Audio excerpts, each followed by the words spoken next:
The first hard frost came, before the aspens had even finished turning gold. That was the first thing that made people whisper.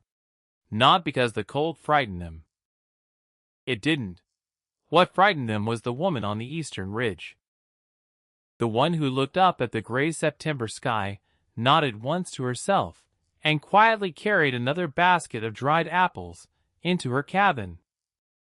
Everyone else laughed. They had laughed all summer long. They laughed when they saw strips of venison hanging from her wooden frames. They laughed when smoke drifted from her little smokehouse day and night. They laughed when every fence post around her cabin held herbs, fish, berries, and vegetables drying in the warm mountain wind. They laughed when she bought 20 sacks of salt in a single afternoon and carried them home on her own back. The widow never answered. She simply kept working. Her 2 dogs walked beside her from dawn to dusk. Her 2 horses waited by the fence. Her chickens and ducks scratched at the frozen ground behind the woodshed.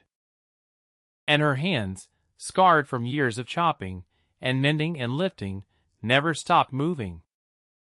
She was 37 years old. She had already buried a husband and a child. And she knew something the whole valley refused to see. If forgotten stories of frontier women still speak to your heart, stay with this one until the very end.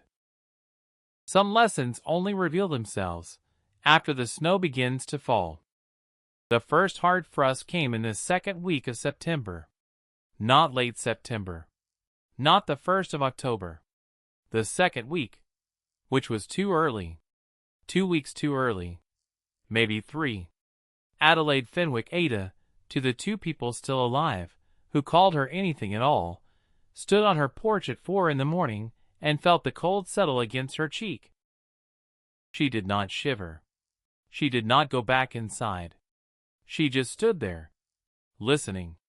The mountains above Cold Spring Hollow were quiet. Too quiet. No owls.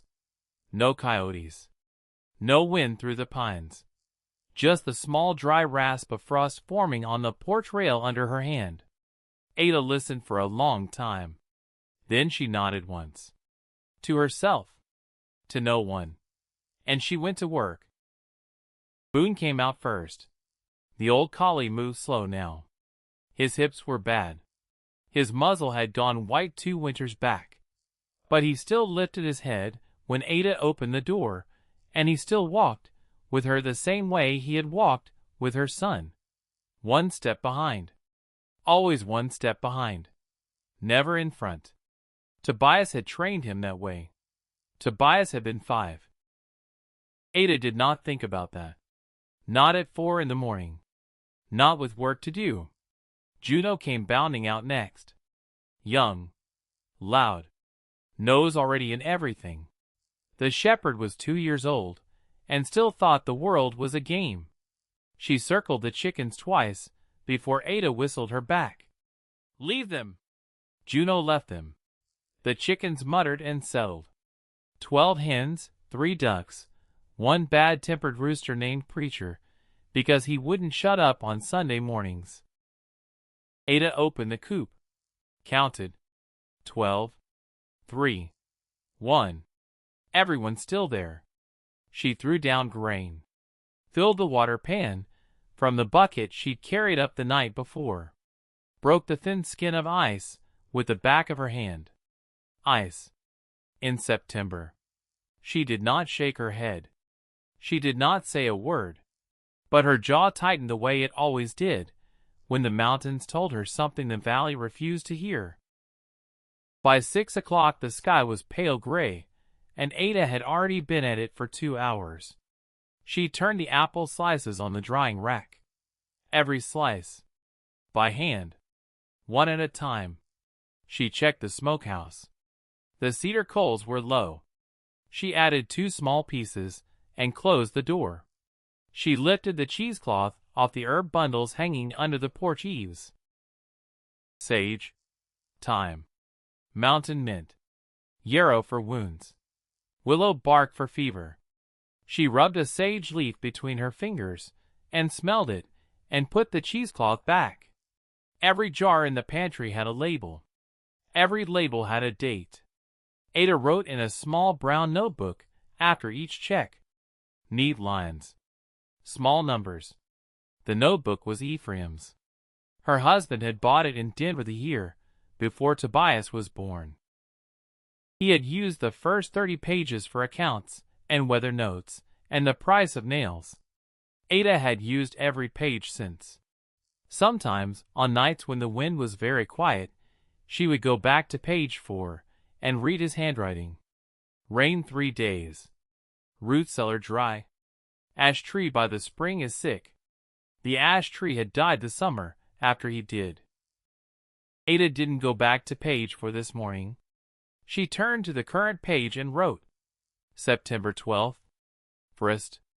Ice on water pan. Sky wrong color at dawn.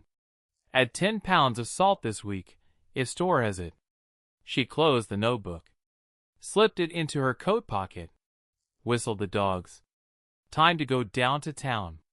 The wagon into Cold Spring Hollow took 40 minutes at Ash's pace, and Ash never went faster than he wanted to. The old draft horse had one speed. Ada respected it. She sat with the reins loose and let him pick his way down the switchback trail. Willow, the young riding mare, was tied at the barn. Willow was for emergencies. Ash was for salt. Boone lay on the boards beside her. Juno ran ahead, then behind, then ahead again. The trail wound down through spruce and aspen. The aspens were turning gold in patches, but not evenly. Some trees were still green. Some had already dropped half their leaves. The wrong pattern. The wrong week. Ada saw it. Ada wrote nothing down. Some things you didn't need to write. Cold Spring Hollow spread out below her when the trail broke through the last stand of pines. A crooked little valley town of maybe 60 families. A white-painted church at one end. A red brick school at the other. Silverman's General Store in the middle. 3 streets, all named after trees that didn't grow there anymore. Smoke rose from every chimney. Children ran in the road. A dog barked somewhere near the smithy. The valley looked, as always, like a place where nothing bad could happen. Ada had once believed that. She did not believe it now. She tied Ash outside Silverman's and looped Juno's lead to a fence post. Boone stayed on the wagon seat. He preferred it up there. Ada stepped inside. The bell over the door rang. Silas Silverman looked up from the counter. He was a small man with a big mustache and gold-rimmed spectacles he'd ordered from St. Louis and would not shut up about. Mrs. Fenwick. Silas. What'll it be today? Salt. He blinked. How much? 20 sacks. He blinked again. Slower. 20 sacks. Silas took his spectacles off, rubbed them with the corner of his apron, put them back on, looked at her over the top of them. Mrs. Fenwick. That's more salt than I sold to the whole valley last month. I know. You know? I know. He set both palms flat on the counter. Leaned forward. You planning to preserve every fish in Colorado? Ada did not smile. I'm planning to be able to feed my animals through March. March. Silas made a sound in his throat that was not quite a laugh. He turned to the shelf behind him and started counting sacks. That was when the store door opened again and Otis Brennan walked in. Otis Brennan was 52 years old and thought he was funny. He had a red face and a bigger belly than a man his height had any business with, and he laughed at everything, including things that were not jokes. He was a cattleman. He had 6 sons.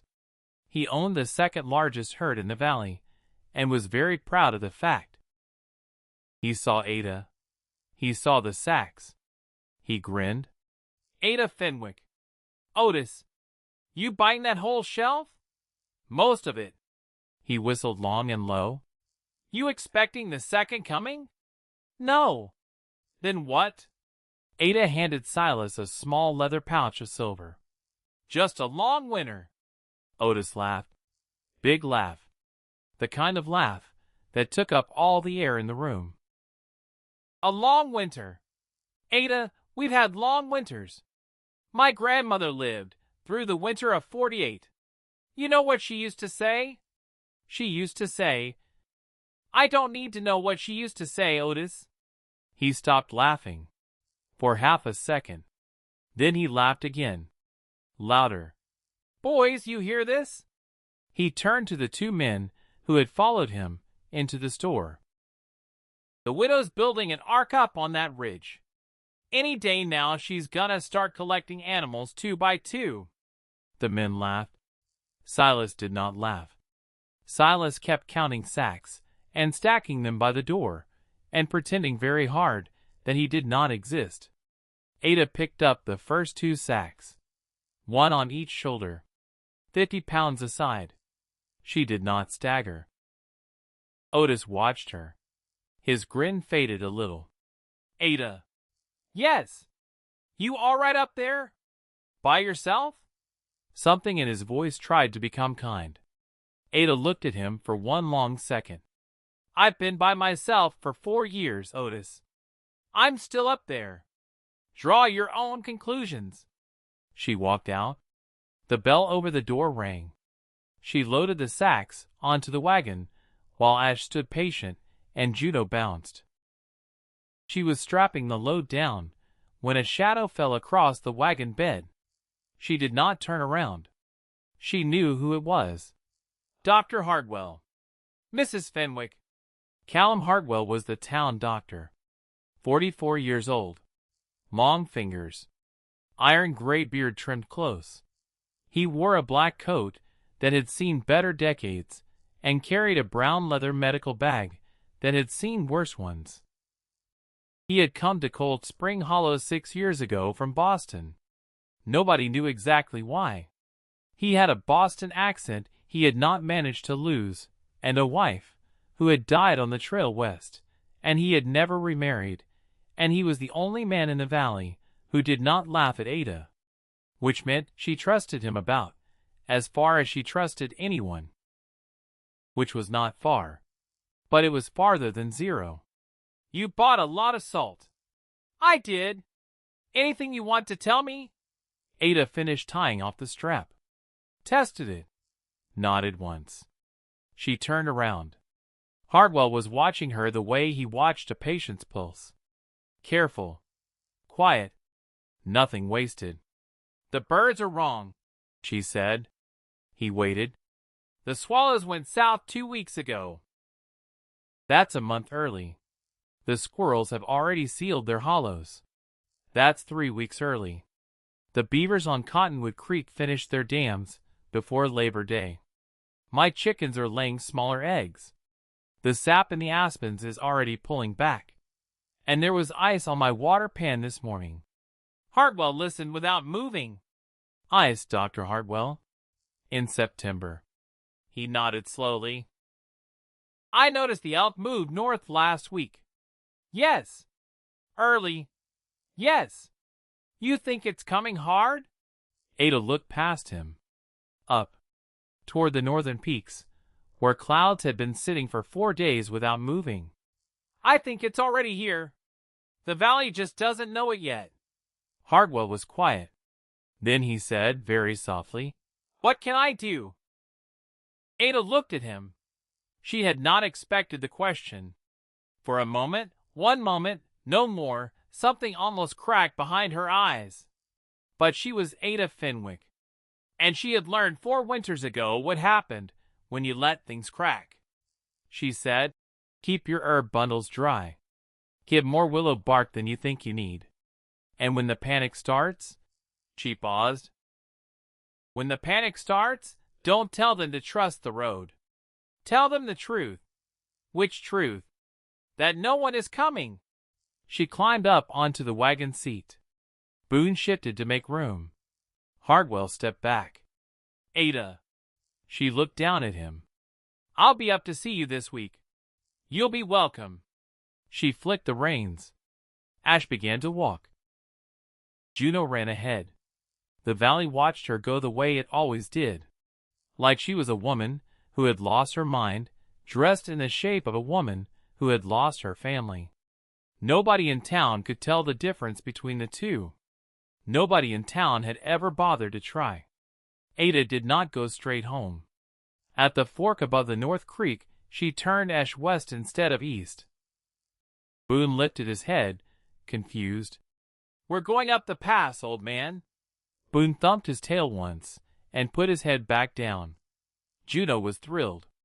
Juno was always thrilled. The trail up to the western pass was steep, and switchbacked and rarely used this late in the year. Most freight came in on the county road, from the south. The western trail was for hunters, and fools and old men who remembered when it was the only way in and out.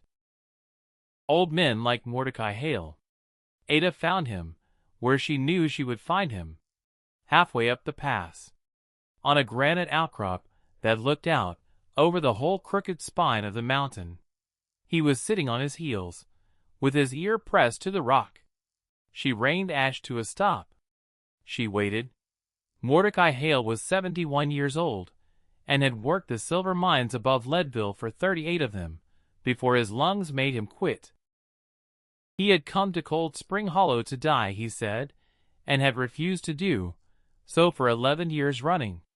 He wore the same brown wool coat every day of every season. He carried a small brass listening horn that he had made himself out of a shell casing. And he could tell you, by putting his hand on a boulder, whether the boulder had been sitting still for 100 years or 100 days. He did not look up as Ada climbed down from the wagon. "You feel it too," he said. "I feel something. Come here." Ada came. He took her hand, his was gnarled and dry as a piece of oak root, and pressed her palm flat against the granite. "There." She waited. She felt nothing at first. And then, something. A small vibration. Almost too faint to notice. A kind of murmur deep down, like the mountain was breathing in its sleep. "That's water," Mordecai said. "Water where there shouldn't be water. 6 weeks ago, that rock was dry. Now the whole face of the cliff is wet 20 feet down." Ada took her hand off the rock. She looked up. The cliff face rose above them, gray and lichen-mottled and cracked. There were cracks she recognized from years past. There was one crack, one long, dark, hairline crack running diagonally across the face, that she did not recognize at all. "That's new," she said. "That's new." "How new?" 90 days. Maybe 80. She stared at it. Mordecai stood up. Slowly. His knees popped like small pistols. "I wrote a letter." She looked at him. "To Denver. To the survey office. The federal one, the geological one. Told them what I was seeing. Told them what I was hearing." "When?" "June. Then again in July. Then again in August. And nothing. Not a word. Not a return letter. Not a courier. Not a man on a mule. Nothing." Ada looked back up at the crack. "You told Vance." "I told the mayor," said Mordecai. "Twice. He told me I was an old man with bad lungs and worse ideas. He would. They stood together for a long time, looking up at the cliff. The wind moved once, through the aspens below them, and stopped. Ada spoke first. "How long do you think?" Mordecai took a long breath. "Before the snow load, I'd have said all winter. Maybe spring. And after the snow load. After the first heavy snow?" He shook his head. "I wouldn't want to be standing on the county road." Ada nodded. She did not thank him. He did not want to be thanked. She climbed back onto the wagon. Before she flicked the reins, she looked down at him one more time. Mordecai, Ada, write the letter again. I will. And send it with someone this time. Not through Vance's post office. He touched the brim of his hat. She turned the wagon around. The sun was low when she got home. The light came in sideways through the pines and turned everything gold and gave every fence post a long, thin shadow. Willow whickered from the paddock. The chickens were already going into the coop on their own. Ada unhitched Ash, rubbed him down, fed him, fed Willow, fed the chickens a second time because they would need the extra weight through the coming week, fed the ducks, fed the dogs. She fed herself last. Bread and butter, and a strip of smoked trout. She ate standing at the window. Outside, the sky had gone from gold to pink to gray to something with no name. The northern clouds had not moved. They had not moved in 4 days. That was not weather. Weather moved. That was something else. Ada set down her plate. She lit a lantern. She opened Ephraim's notebook to the current page. Under the morning entry she wrote, September 12th, evening. Mordecai says the western cliff face is wet 20 foot down. New diagonal crack, 80 to 90 days old. Sent letter to Fed survey in June, July, August. No answer. Vance dismissed him. Load-bearing failure likely after first heavy snow. She looked at what she had written. Her hand did not shake. But something inside her chest was moving the way the mountain was moving. Slow. Patient. Under its own weight. She closed the notebook. She said, out loud, to the empty cabin. So we start early? Boone lifted his head. Juno was already asleep by the stove. Ada blew out the lantern. And then, in the dark, before she went to bed, she stood for a long time looking at the small pair of shoes on the top shelf of the pantry. Tobias's shoes. She had not moved them in 4 years. She would not move them tonight. But she looked at them a long time. And then she went to bed. The knock came at 11 minutes past midnight. Ada was not asleep. She had been lying in the dark listening to the pines, and had heard the boots on the trail 40 seconds before the knock. Bad boots. Wet boots. 1 foot dragging. Coming slow. She was up and dressed and had Ephraim's rifle in her hands before the second knock. Boone was on his feet at the door. Juno was growling low in her throat, the fur along her spine up like a brush. Ada laid one hand on Juno's head. Wait! Juno stopped growling. She did not stop watching. Ada opened the door 2 inches. A boy fell against the frame. He was tall for his age, but too thin, and his skin was gray, and his lips had gone the color of old ash. He had a blanket wrapped around his shoulders that was not big enough to be a blanket, only big enough to be an old flour sack that had once been a curtain. His left boot had no sole. The sock inside it was black with blood. He tried to say a word. He could not manage one. Ada did not lower the rifle. She looked past him. Down the trail, 40 yards below the cabin, 2 lanterns were sitting on the ground. Not moving. Not swinging. Just sitting there. Like someone had set them down and stepped back into the trees to watch what happened next. Ada watched the lanterns for a long time. The lanterns watched her back. Then they went out. Both of them. At the same time. Not one after the other. Together. Somebody down there had blown them out on purpose. Somebody down there wanted her to know they could. Ada shifted the rifle to one hand. Reached down. Grabbed the boy under the arm. Pulled him inside. She kicked the door shut with her heel. She dropped the iron bar into place. And then, for one full breath, she stood with her back to the door, and her eyes closed, and let her heart do what her heart wanted to do. Then she opened her eyes, and she got to work. His name was Rennick Thorne. He was 16. He told her that much before the broth was even off the stove. She sat him in the chair by the fire, with a blanket around his shoulders, and pulled his boot off, and hissed once, quietly, at what she saw. The frostbite had eaten into 3 toes on the left foot. The right foot was better. Not by much. She warmed water. Not hot. Just above cold. Anything hotter, and the tissue would die faster. She soaked the feet. Rennick did not make a sound, which told her more about the boy than any words would have. Rennick. Yes, ma'am. How long since you ate? Yesterday morning. What did you eat? He looked at the floor. A biscuit half. My little sister had the other half. Where is your sister? With my aunt. In town. She's all right. She's all right.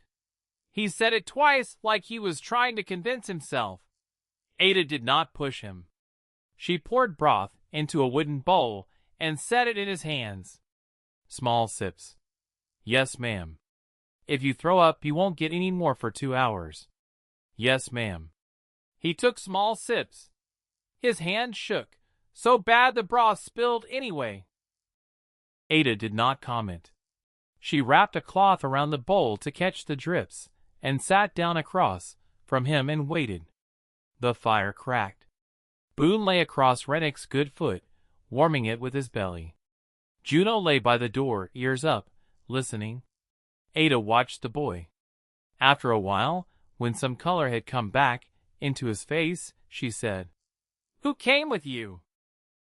He stopped drinking. Ma'am? The lanterns. Below my cabin. 2 of them. Who came with you? He set the bowl down carefully on his knee. He looked into the fire. Then he said, in a voice that was smaller than his 16 years should have allowed, Nobody came with me, Rennick. Nobody came with me, ma'am. But somebody followed me. From the 2nd mile out of town. Do you know who? Long silence. I think so. Who? He looked up at her. His eyes were the eyes of a boy who had already figured out that the world was mostly liars and that the truth got you nothing but a bloody boot in September. Mayor Vance's men, ma'am. Ada did not move. Why? He swallowed. Because 2 nights ago I went into the storehouse behind the town hall to steal a potato. Just one. For my sister. And I saw something in there I wasn't supposed to see. What did you see? He shook his head. Rennick. I saw the shells, ma'am. What about the shells? He looked at her. They were empty. She waited. All of them. She waited. The town storehouse. The emergency one. The one that's supposed to have flour and beans and salt pork for 100 families through a bad winter. That storehouse. It was empty, ma'am. Every shelf. Every barrel. Every crate. Empty. Ada did not blink. When was it last inspected? 3 weeks ago. The mayor stood up in church and said the shelves were full. He said everybody could stop worrying. And you saw it 2 nights ago. 2 nights ago. Empty. Empty. Ada sat very still. Outside, the wind lifted once through the pines and dropped. Somewhere down the mountain, an owl called. Once. And did not call again. Ada stood up. She went to the door. She listened. Nothing. She came back to the fire. Rennick. Ma'am. Your father. Where is he? The boy's face did something complicated. My father sent me to find work in Leadville, ma'am. 2 weeks ago. Said there wasn't enough food. Said I was old enough. He gave me a blanket and a biscuit and told me not to come back till spring. Your father is Elias Thorne. The blacksmith. Was. Yes, ma'am. Was. He hasn't lit the forge in 8 months. Not since my mother died. Ada nodded once. She had known Sarah Thorne. Everyone had. Sarah Thorne had been the sort of woman who brought soup to families she barely knew and stayed to wash the dishes. She had died in the spring of a fever that Dr. Hartwell had told everyone, quietly, was not really a fever. Ada did not say any of that. She said, "You didn't go to Leadville." "No, ma'am." "Why?" He looked at her. "Because I heard you had food, ma'am." The words sat in the room a long time. Ada did not answer them. She got up. She went to the small cupboard beside the window. She cut 2 slices of bread. Not 3. Not 4. 2. She put butter on them. She gave them to the boy. He ate them the way a person eats, when they know it might be days before the next thing goes in their mouth. Then she said, "You will sleep by the fire tonight. Boone will stay with you. In the morning we'll talk about what happens next." "Yes, ma'am." "Rennick." "Yes, ma'am. If anyone knocks on this door tonight, anyone, you don't move. You don't get up. You don't speak. You stay by the fire. Do you understand me?" "Yes, ma'am." "Good." She went to the window, pulled the curtain back 1 inch, looked down toward the trail. There was nothing there, which did not mean nothing was there. She let the curtain fall. She turned out the lamp, and she sat down in her chair by the door, with Ephraim's rifle across her knees, and she did not sleep, and she did not intend to. He was still asleep when the sun came up. Ada let him sleep. She fed the animals in the pale gray dawn light. Boone stayed inside with the boy. Juno came with her to the coop. She walked the perimeter of the cabin twice. The second time, she found what she had known she would find. Boot prints in the frost. Not 1 set. 3. 3 men. Different sizes. 1 heavy. 1 light.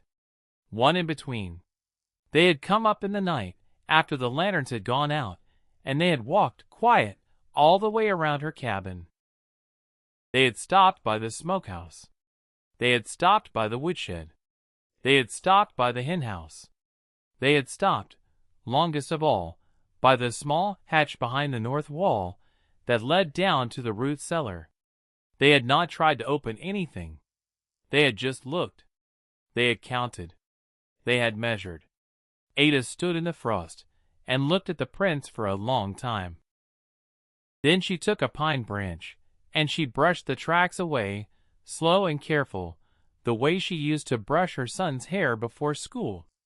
Not because she wanted to hide them, because she wanted whoever came next to know that she had seen, and erased, and was still standing. She was still there, brushing the last of the frost, when a horse came up the trail. Mayor Alaric Vance was 49 years old and wore a black wool coat with silver buttons that he had ordered from a tailor in Kansas City. His boots were polished. His mustache was waxed.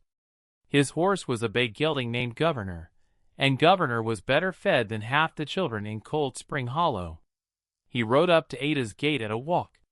Slow. Comfortable. Like a man who was not in a hurry, because he did not have to be. He tipped his hat. "Mrs. Fenwick." "Mayor." "Fine morning." "Cold morning." "Both, I suppose." He swung down from Governor, tied the reins loosely to the fence, did not ask permission to come through the gate. Came through the gate. Ada did not move from where she was standing. Juno came out from behind her leg and stopped 6 feet from Vance and did not growl. Did not have to. Juno just looked at him. And Vance, who prided himself on liking dogs, took 1 small involuntary step back. "Handsome shepherd. She's a working dog. I can see." He looked around, slowly, taking in the drying racks, the smokehouse, the neat woodpile. The 2 horses in the paddock. The full chicken coop. The way every fence post held something drying in the sun. His eyes lingered longer than they should have on the little hatch behind the north wall. Ada saw him see it. She did not react. He turned back to her with a smile that had been practiced in a mirror. "Mrs. Fenwick, I've come to speak with you about something important." "Speak. May we go inside?" "We're speaking now." The smile flickered. "Recovered." "Very well."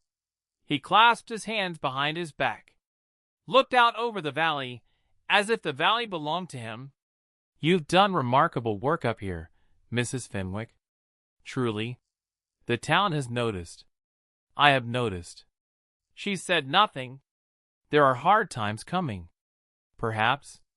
It's difficult to say. The winter looks uncertain. Uncertain. Uncertain."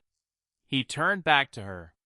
"The council has been discussing how best to prepare, and we've come to the conclusion that our best defense as a community is to consolidate, to pool our resources, so that no family goes hungry, so that no family hoards while others suffer.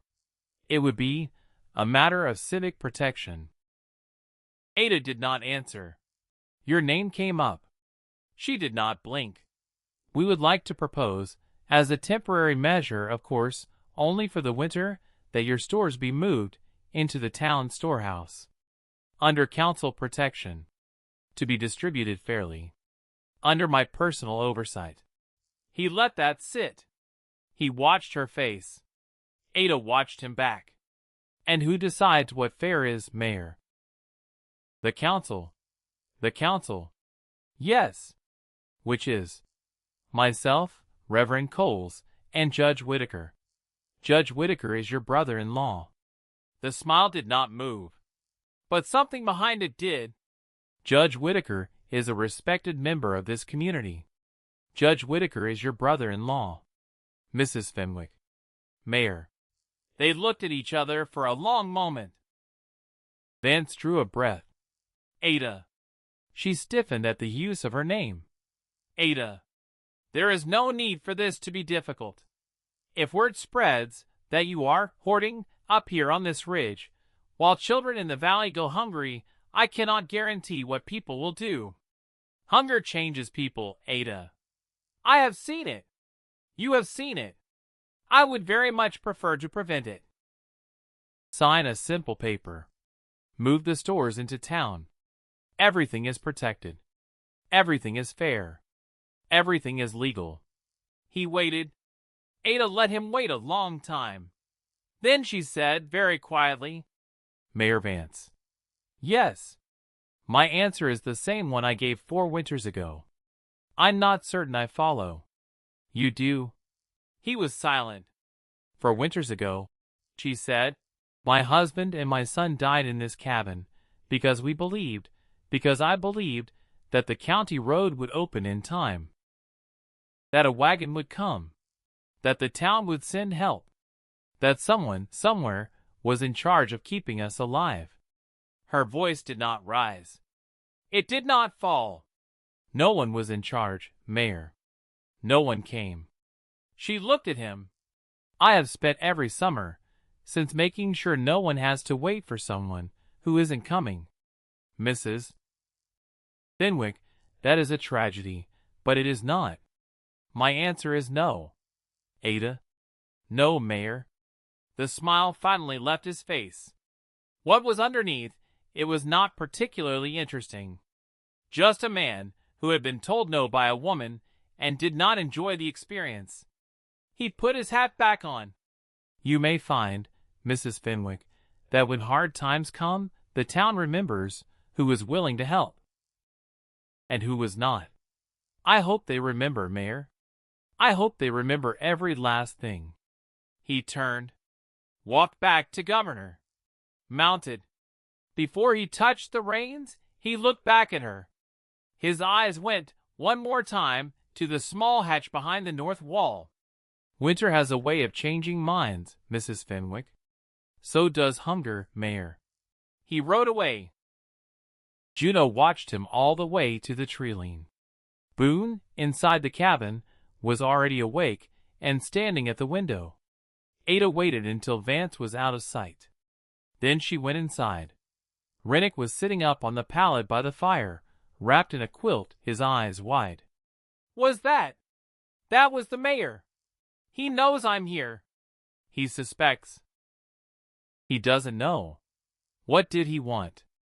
My food?" The boy said nothing. Ada crossed to him.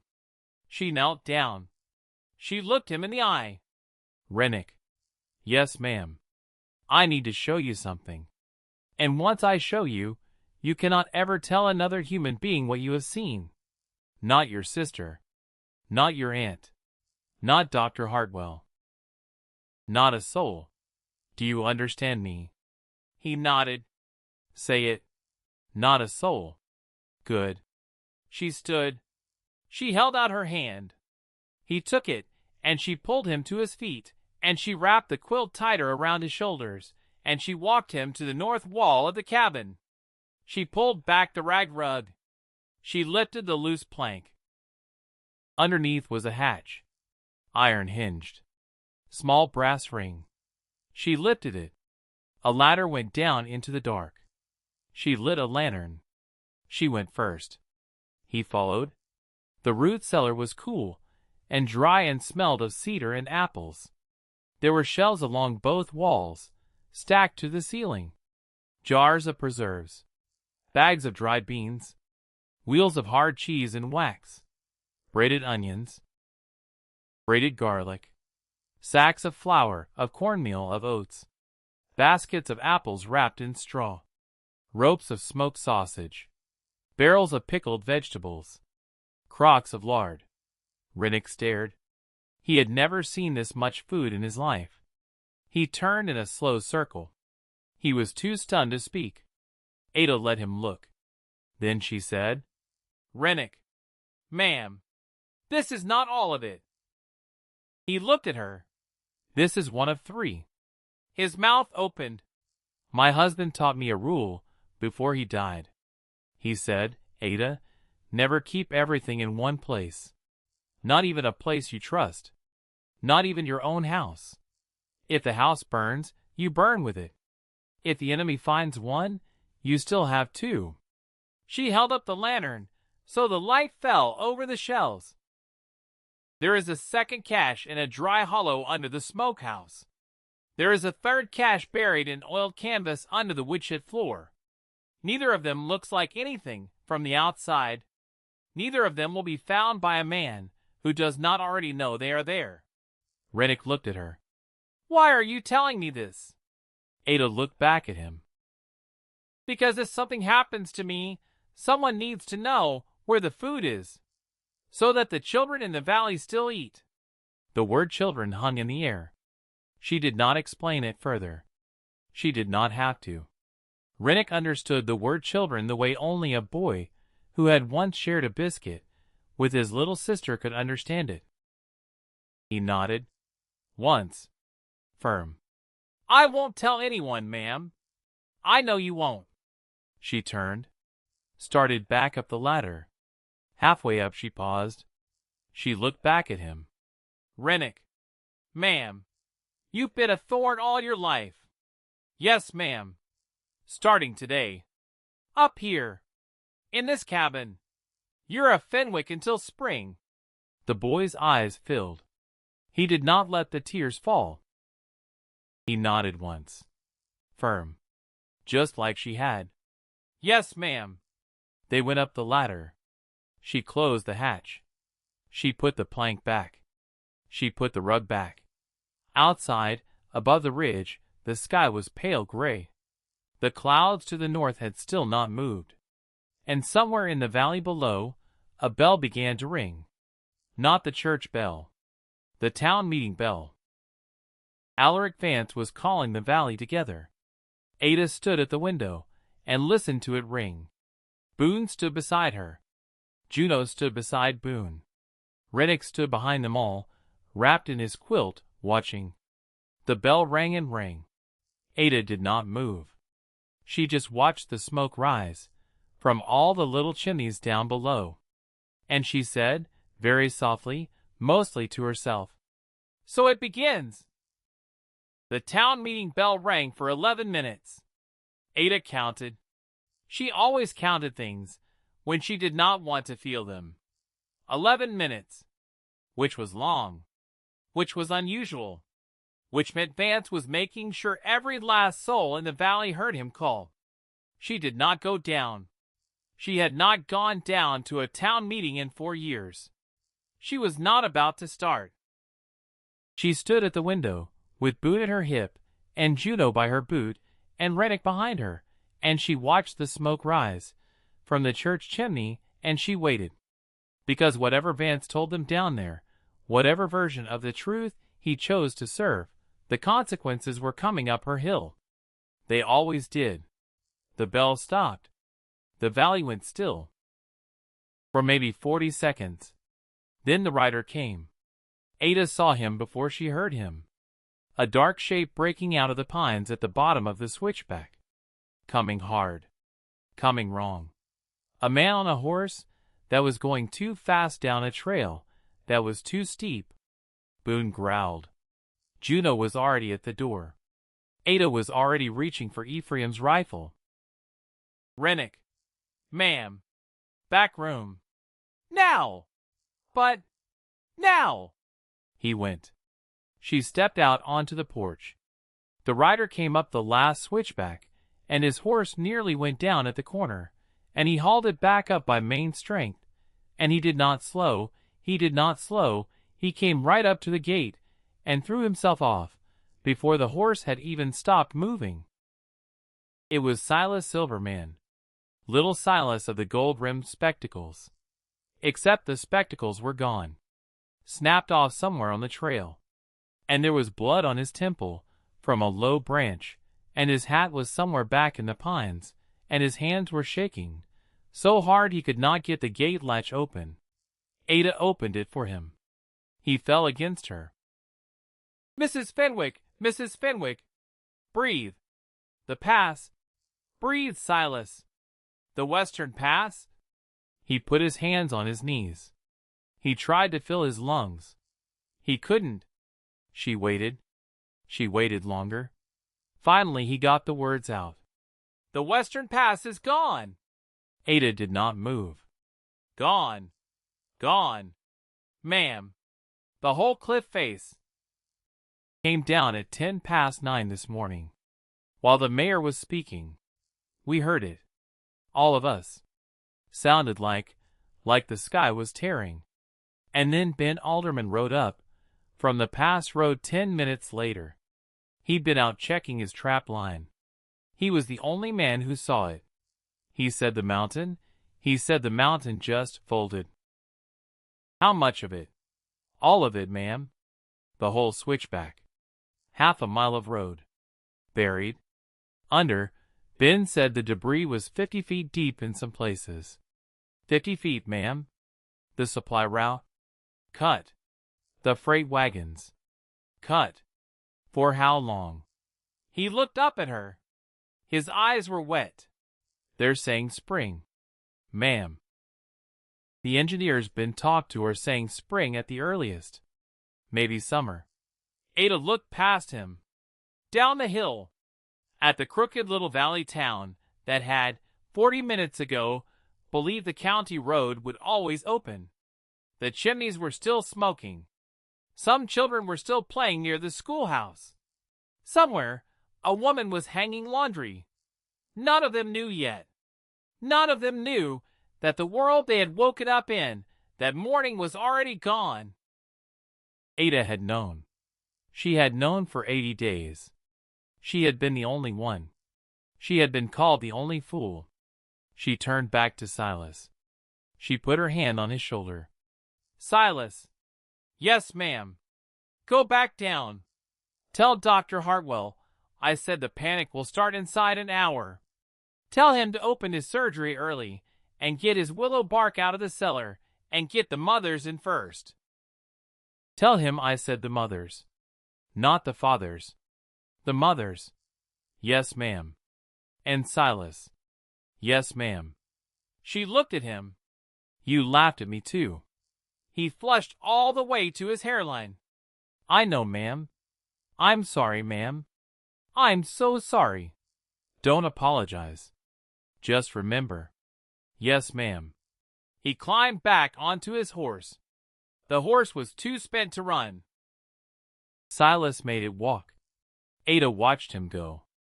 Then she turned and walked back into the cabin and closed the door and dropped the iron bar into place. Rennick was standing in the middle of the room. He had heard everything. His face was very pale. So it's here, he said. It's here. What do we do? Ada set the rifle down on the table. She looked at the boy. We do what we've been doing. Only faster. The panic did not take an hour. It took 32 minutes. Ada, working in her smokehouse, heard it start. Not shouting at first. Bells. Because someone rang the church bell out of turn, which nobody ever did in Cold Spring Hollow, because the church bell out of turn meant a fire or a death, and then, when it kept ringing and kept ringing, other people started shouting, and doors started slamming, and somebody, somewhere, fired a rifle into the air. Then it was shouting. Then it was screaming. Ada could hear a woman screaming. She could not tell which woman. It didn't matter which woman. It was every woman. It was any woman. It was the sound of a valley of mothers finding out at the same time that no more flour was coming from Denver.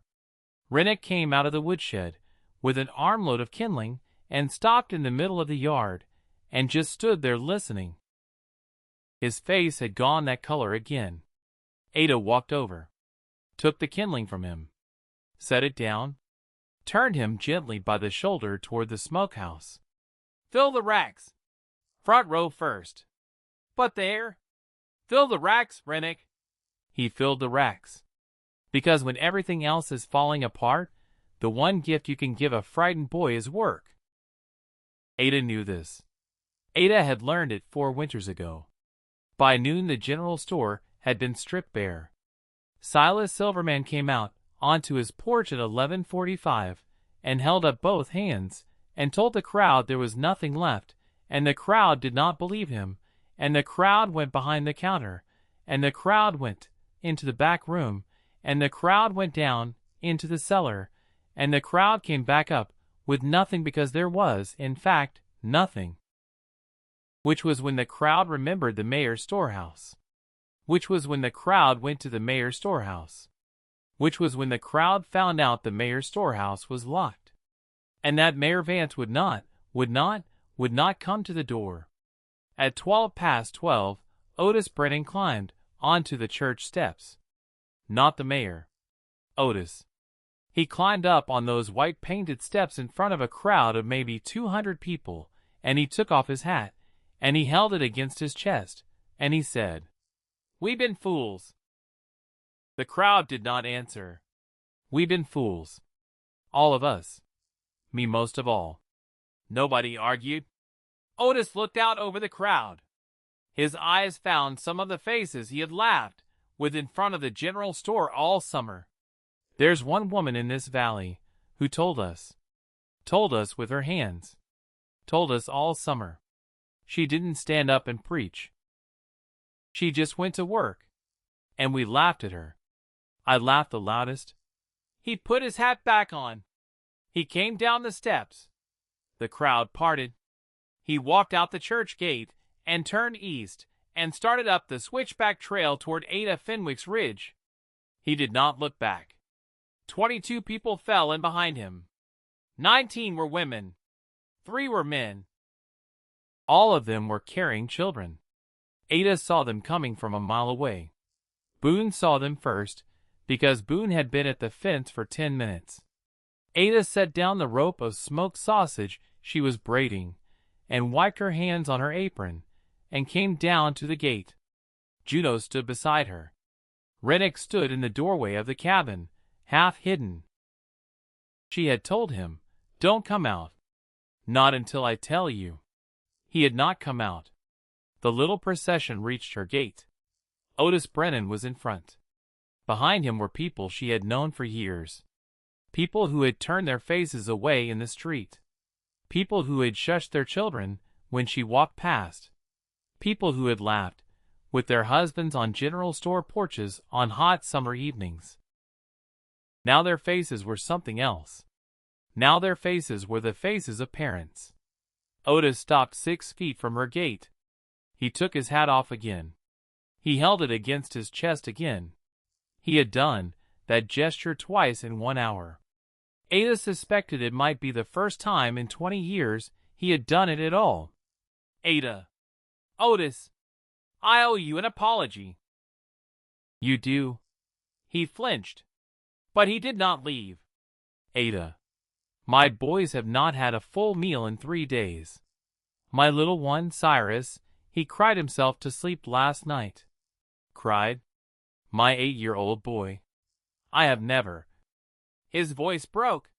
He looked down at his hat. Ada waited. He looked back up. I am asking. Not for me. Not for my wife. Not for my grown sons. For Cyrus. For the twins. For any child on this hill who... Otis. He stopped. Bring them inside. He blinked. Ma'am? Bring the children inside. All of them. Right now. Before the sun drops. Move. The crowd shifted. Ada raised her voice for the first time. Move. They moved. 22 people came through her gate. 14 of them were children. The oldest was Otis's boy Cyrus, aged 8. The youngest was a baby girl named Merritt, who had been born in June, and whose mother, Hattie Alderman, was so exhausted she could no longer lift her own arms. Ada took the baby. She took the baby without asking. She held the baby against her shoulder for exactly 1 breath, and 1 breath was long enough for Ada Fenwick, who had not held a baby in 4 years, to understand that she was going to be held together by this baby for the rest of the winter. Then she handed the baby to Rennick. Warm milk. Small pot. Cheesecloth. You know where the cheesecloth is. Yes, ma'am. Rennick took the baby. He held the baby like it was a live coal. He got better at it very fast. Ada stood in the middle of her yard, and she counted. 14 children. 8 adults. 22 mouths. Plus herself. Plus Rennick. 24 mouths. Through a winter that had already started. She looked around at the faces of the parents. She did what she had promised herself, for years ago, she would do, if this day ever came. She said, "The children stay." The parents did not understand at first. Otis said, "Ma'am, the children stay. All of them. Under my roof. Eating my food. Under my care. Until the county road opens, or until the spring thaw, whichever comes first." Slow silence. The adults. She looked at them. The adults go back down the mountain. A woman gave a small cry. Another woman covered her mouth. Otis Brennan said, very quietly, "Ma'am, you'd separate. I'd keep them alive. But, Otis, listen to me.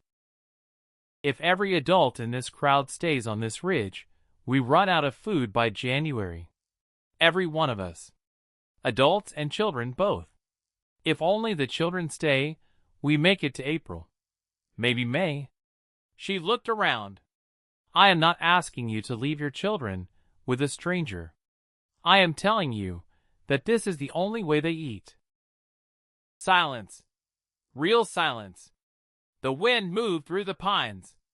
Boone leaned against Ada's leg.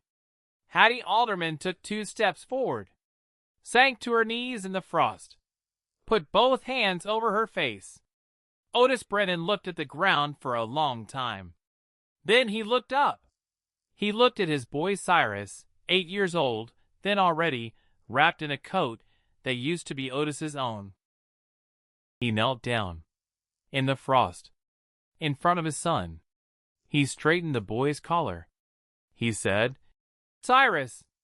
Yes, Pa. You mind Mrs. Fenwick? Yes, Pa. You do every single thing she tells you. Every single thing. Whether it makes sense or not.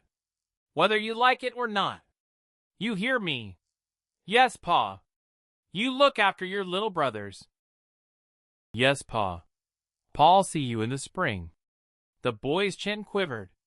But he did not cry. Because his father was not crying. Because his father, Otis Brennan, the loudest laugher in Cold Spring Hollow, was pretending, for the sake of an 8-year-old boy, that he was made of iron. He hugged the boy once. Fast. Hard. Then he stood up. He turned to Ada. He put his hand over his heart.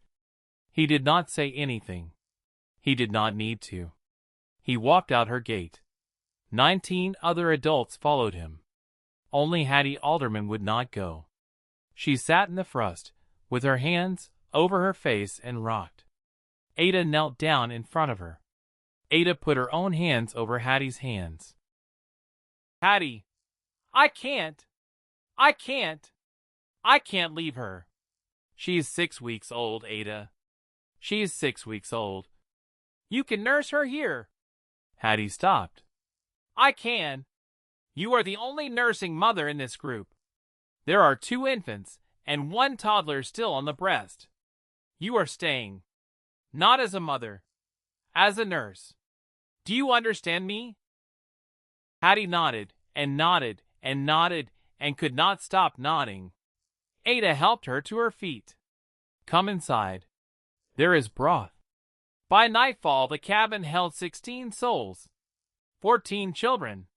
Rennick, Ada, plus Hattie Alderman, upstairs in the little loft, with baby Merritt at her breast. 2 lambs, meaning 2 very young ones. The others slept in rows on the floor. Ada had laid out every quilt she owned, every blanket, every piece of folded canvas. Boone lay across the doorway. Juno lay across the hearth. Cyrus Brennan slept sitting up against the wall, with both his little brothers under his arms. 8 years old. Guarding his brothers in his sleep. Ada looked at him for a long moment, before she blew out the lamp. She was 37 years old, and she had never wanted a child of her own more than she wanted, in that moment, to gather that 8-year-old boy against her chest, and promise him nothing bad would ever touch him again.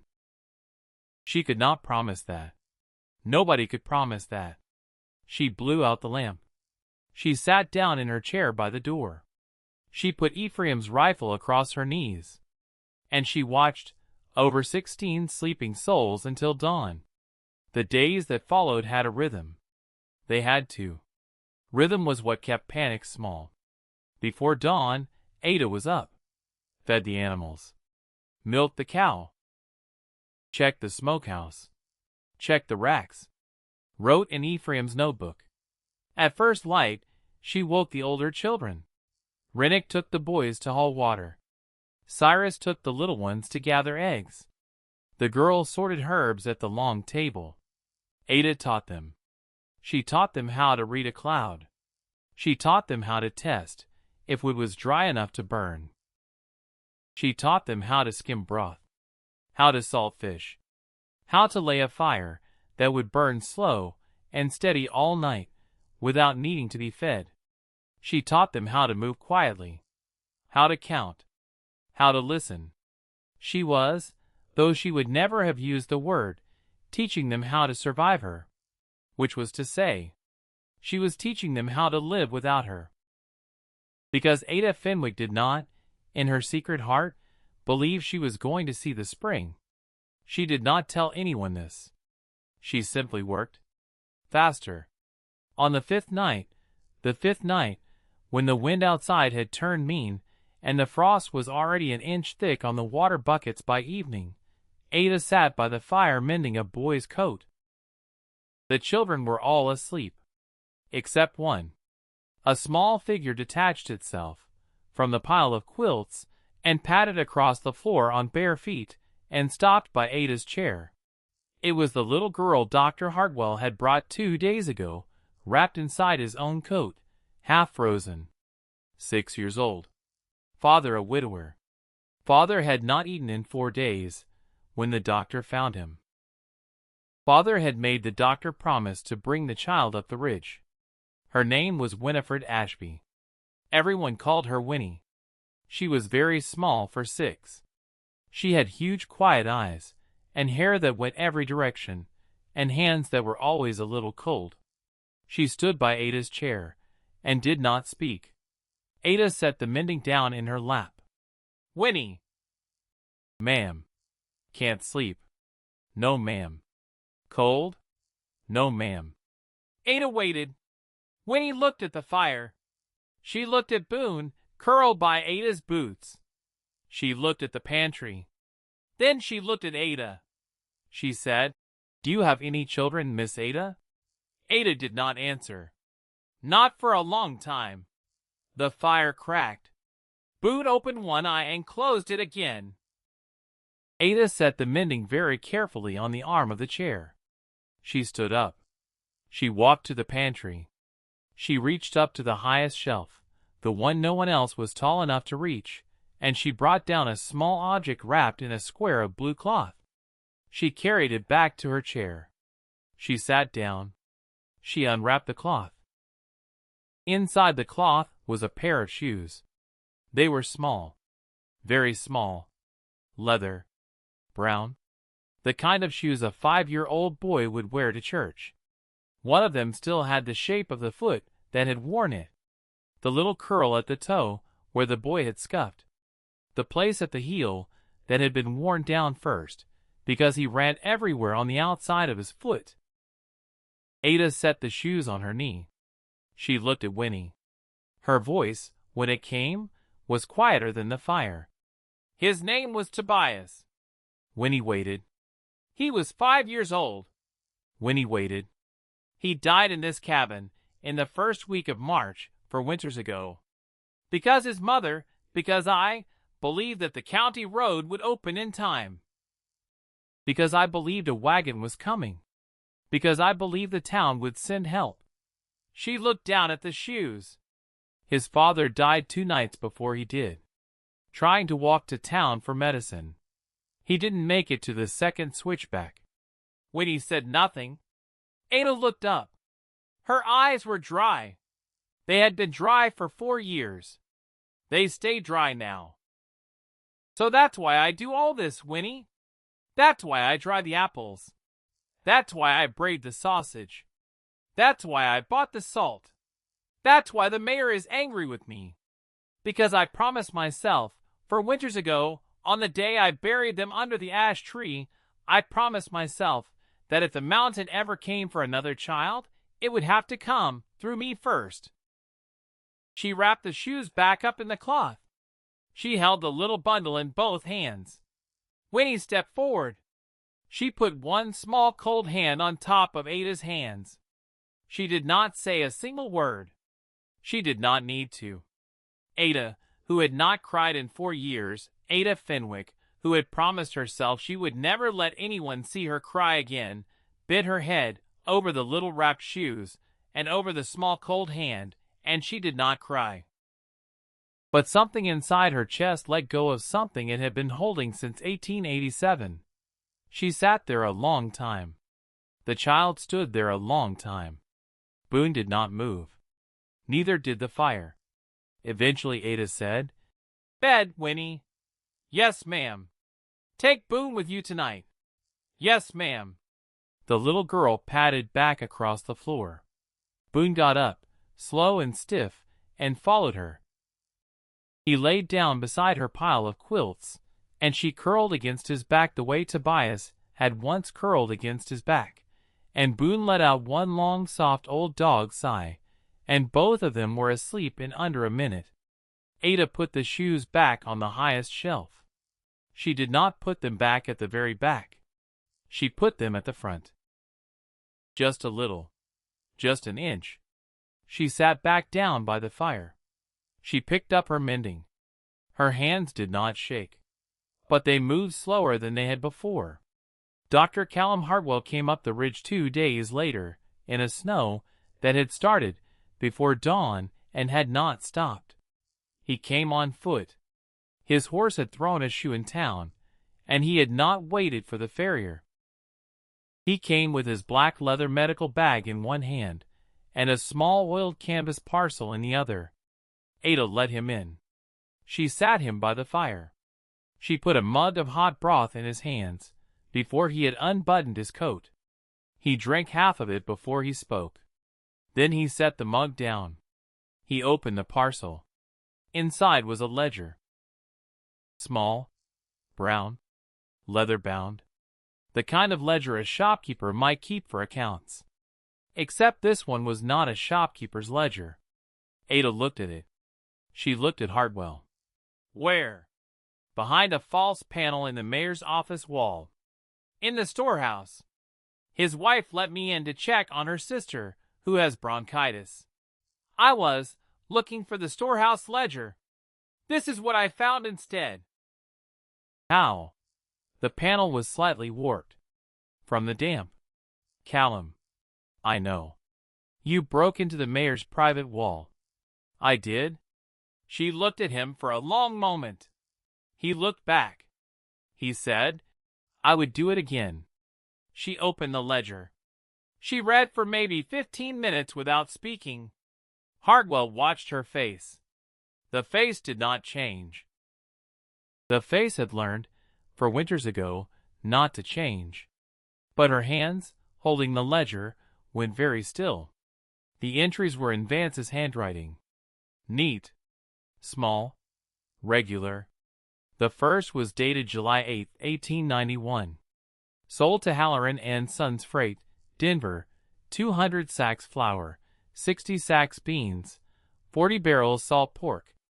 Received $1, 840, cash. Delivered via South Wagon, night of the 9th. Ada turned the page. July 22nd, sold to same, 150 sacks flour, 30 barrels salt pork, 12 wheels cheese.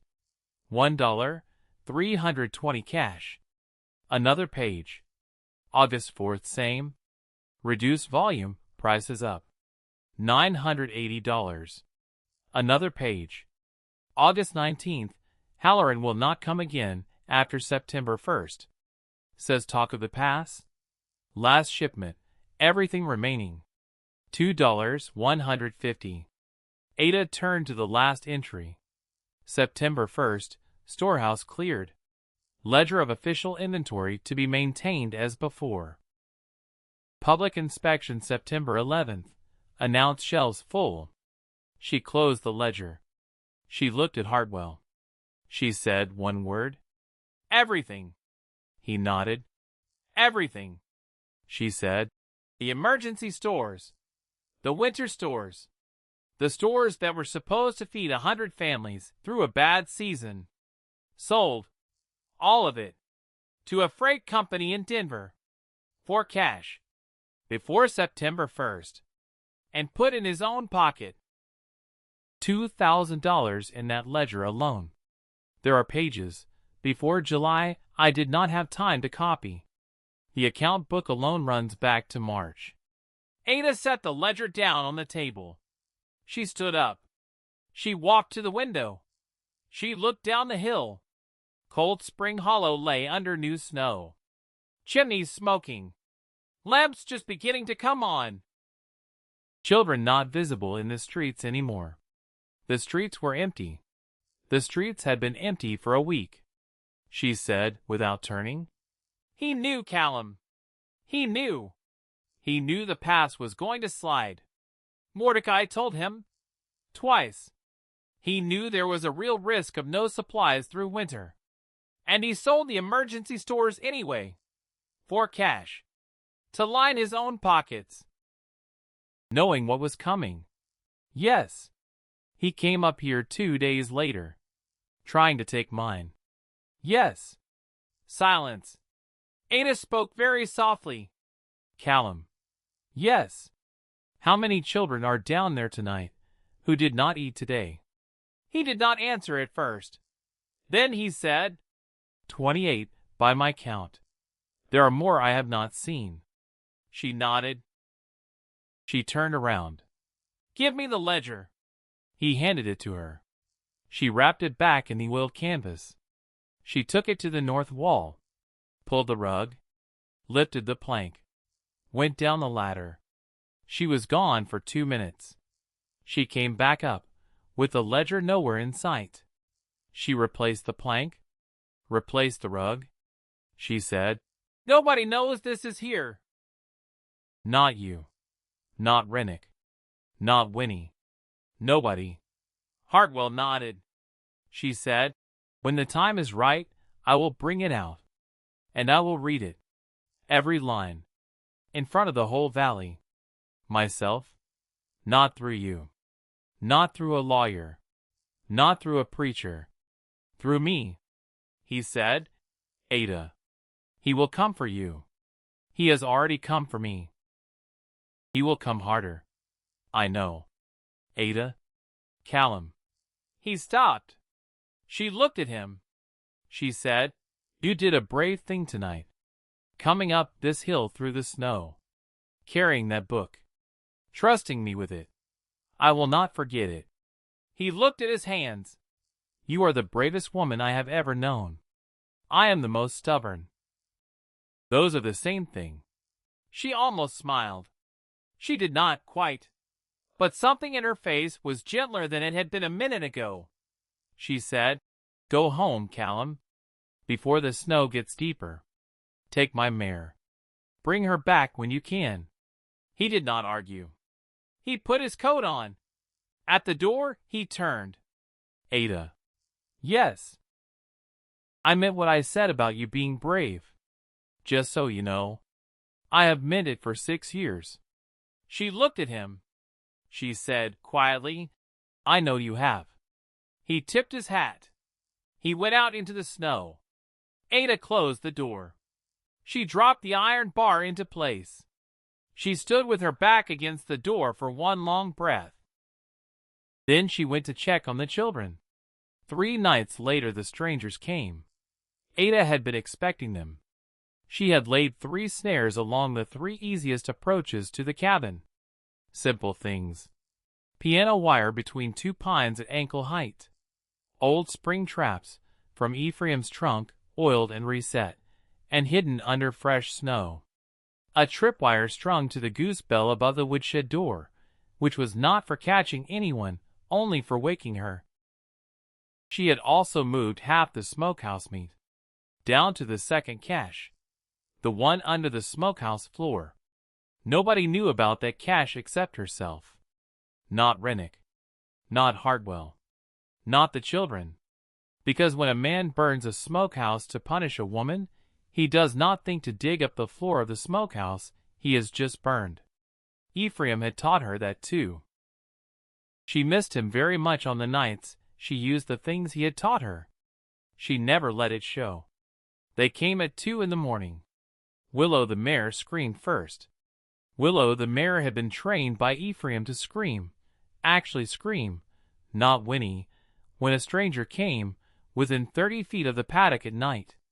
Willow had been trained because Ada had asked, 6 years ago, for one animal on the property whose only job was to be an alarm. Willow was very good at her job. Ada was out of bed, with Ephraim's rifle in her hands, before Willow's second scream. Boone was at the door. Juno was already growling low in her throat, ears flat, teeth showing. Rennick came out of the loft in his stockings, silent. Ada put a finger to her lips. He nodded. She pointed to the children. Keep them down. Keep them quiet. Do not let a single one of them make a sound. He nodded. He crossed to the pile of sleeping quilts and knelt beside them, one hand on Cyrus's shoulder, one hand on Winnie's back. Ada went to the shuttered window. She lifted the corner of the oilcloth exactly half an inch. She looked out. 3 shapes. Not 4. Not 2. 3. Just as she had known. Just as the boot prints in the frost had said. They were moving in a triangle around the cabin. One toward the smokehouse, one toward the woodshed, one toward the north wall where the false hatch was. They knew. Somebody had told them. Or somebody had watched carefully enough, from far enough away, to guess. She thought of the mayor's eyes lingering on that hatch. She did not think about it long. She stepped away from the window. She went to the door. She unbarred it. Not to open it, just to be ready. She waited. She counted. 10 seconds. 20. 30.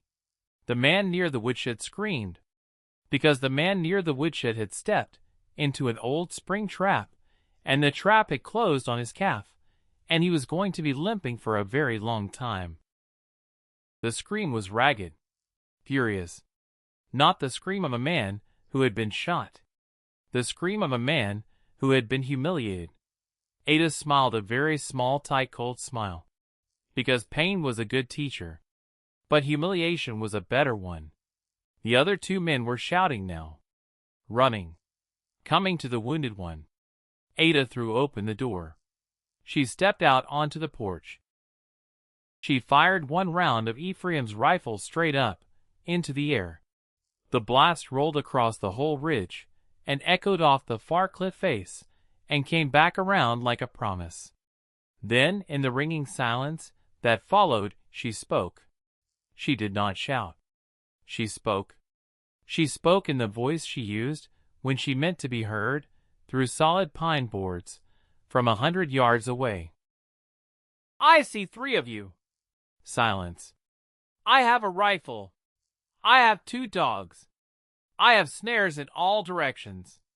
My mare is trained to scream, and my second dog is trained to bite the femoral artery. Silence. You will now carry your friend down my hill. You will not come back tonight. You will not come back tomorrow. You will not come back ever, unless you want to leave your bones on this ridge, where the wolves can find them in the spring. She paused. Tell your employer I said hello. There was one long moment. Then the sound of 3 men moving, fast, down the hill, dragging one who was howling. Ada stood on the porch until she could no longer hear them. Then she went inside. She barred the door. She turned around. 14 small faces were looking up at her from the pile of quilts. Nobody was crying. Cyrus Brennan, 8 years old, was sitting up, with his arms around both his little brothers, and he said, very quietly, Mrs. Fenwick. Yes, Cyrus. Was that the mayor's men? Yes. Are they coming back? She looked at him. She looked at all of them. She said, Not those 3. Not tonight. Winnie Ashby, in the corner, holding Boone by the ruff, said in a very small voice, What about the mayor? Ada looked at her. She did not lie. She said, The mayor will come himself, and he will bring more than 3. There was silence. Then Cyrus Brennan, 8 years old, said, When? Ada said, Soon. She did not sleep for the rest of that night. She did not need to. At first light, she went outside. She walked the whole perimeter of the cabin. She reset the traps. She checked the woodshed. There was a great deal of blood in the snow, and one small piece of torn wool trouser, and a boot print that was going to be very hard to walk on for a good long time. She dragged fresh snow over the blood with a pine bough. She looked out over the valley. The sky was a strange color. Yellow at the edges, gray in the middle. The kind of sky that meant snow before noon and a great deal of it. She went back inside. She woke Rennick. She said, Get the children fed. Small portions. Extra broth. I want them warm before the snow starts. Yes, ma'am. She went to Ephraim's notebook. She wrote, September 30th. 3 strangers at 2 a.m. 1 in the trap. All 3 retreated. Mayor will come himself in force within 3 days. Weather turning. We'll need to bring in all outside firewood by evening. Move final third of smokehouse meat to cache 3 before dark. She closed the notebook. She put it in her coat pocket. She looked up. 14 children were quietly eating oatmeal at the long table. Rennick was refilling Cyrus's bowl. Winnie was feeding a small spoonful of oatmeal to baby Merritt, whose mother was still asleep upstairs. Boone was under the table. Juno was at the door. The cabin was warm. The cabin was full. The cabin was, for the first time in 4 years, the shape it had been meant to be. Ada stood in the doorway and watched them all for one long breath. Then she said, quietly, mostly to herself, "So come, then." Nobody heard her, except Boone, who lifted his head and thumped his tail. Once, in agreement, the mayor came at dawn on the 3rd day. He came with 40 men. Half of them carried rifles. The other half carried torches. They came up the switchback trail in a single line, black shapes against the new snow, moving slow, moving steady, and Ada Fenwick saw them, from her porch, when they were still a mile away. She did not go inside. She did not reach for Ephraim's rifle. She stood on her porch in her long brown coat, with Boone on her right, and Juno on her left, and she watched them come. Rennick came to the door behind her. "Ma'am, stay inside." "But—" "Stay inside, Rennick. Bar the door after me. Do not open it for anyone but me." Not Dr. Hartwell. Not Otis Brennan. Not the mayor himself. Only me. "Yes, ma'am. If I don't come back inside by nightfall." She turned and looked at him. 16 years old, standing in her doorway, trying very hard to look like a man. "If I don't come back inside by nightfall, the ledger is under the north wall. Under the plank. Under the rug. You know the place." "Yes, ma'am." "Bring it out. Bring it down the hill yourself. Read it in front of the church. Every line. Slowly." "Yes, ma'am." "Promise me." His chin quivered. He said, "I promise." "Good." She looked at him one more moment. She said, "You did good, coming up my hill that night." Then she turned back to the line of men coming up her hill. She heard Rennick, behind her, drop the iron bar into place. She smiled, a small hard smile, and stepped down off her porch. She walked to her gate. She stopped just inside it. Boone stopped beside her. Juno stopped beside Boone. She did not carry the rifle. She carried something else. She carried a small brown leather-bound ledger. She held it against her chest, the way Otis Brennan had held his hat, the way Hattie Alderman had held her baby, the way a woman holds the only thing in this world she is not willing to lose. And she waited. They came up the last switchback in single file. 40 men, half rifles, half torches. The torches were unlit because it was dawn, but the pitch was black and fresh on them, and the men had brought flint and steel, and everyone who saw the line coming up the hill understood what the torches meant. Torches meant fire. Torches meant they had already decided. Mayor Alaric Vance rode at the head. On Governor. In his black wool coat. Silver buttons catching the new sunlight. Mustache waxed. Boots polished. As if he were riding to a wedding. As if he were riding to a funeral. As if the whole thing were already over and this was only the ceremony. Ada Fenwick stood inside her gate and watched him come. She did not carry the rifle. She carried the ledger. Small, brown, leather-bound, held against her chest with both hands. Boone on her right, Juno on her left. Neither dog moved. Behind her, inside the cabin, 14 children sat on the floor in a row against the far wall, with Rennick in front of them, and Hattie Alderman holding baby Merritt, and the iron bar across the door. She had told Rennick, "Don't open it. For anyone. Only me." He had said, "Yes, ma'am." She trusted him, which was strange. 10 days ago, he had been a stranger on her porch, with blood in his boot. Now he was the person she trusted, with a door.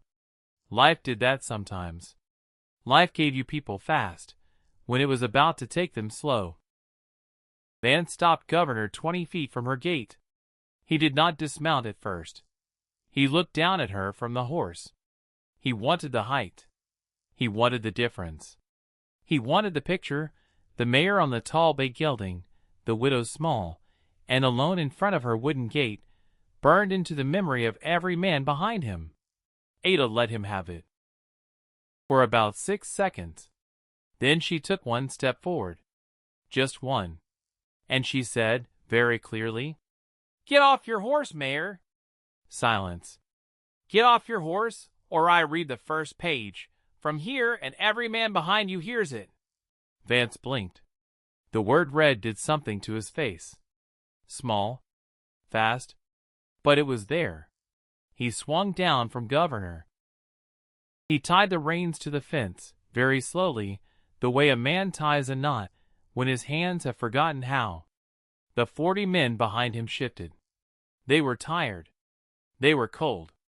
They had walked up a mountain in new snow, because their mayor had told them there was food at the top, and a woman in the way. Nothing about the shape of this morning was what they had expected. They had expected her to scream. They had expected her to run. They had expected her, at worst, to shoot. They had not expected her to be holding a small brown book. They looked at the book. They looked at each other. They did not lower their rifles.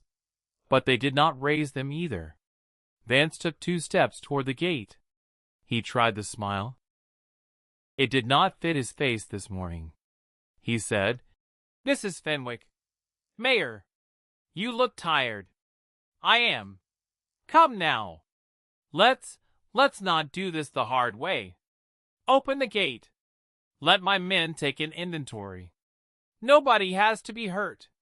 Nobody has to lose anything. We are all... Alaric." He stopped, because she had used his first name. Nobody used his first name.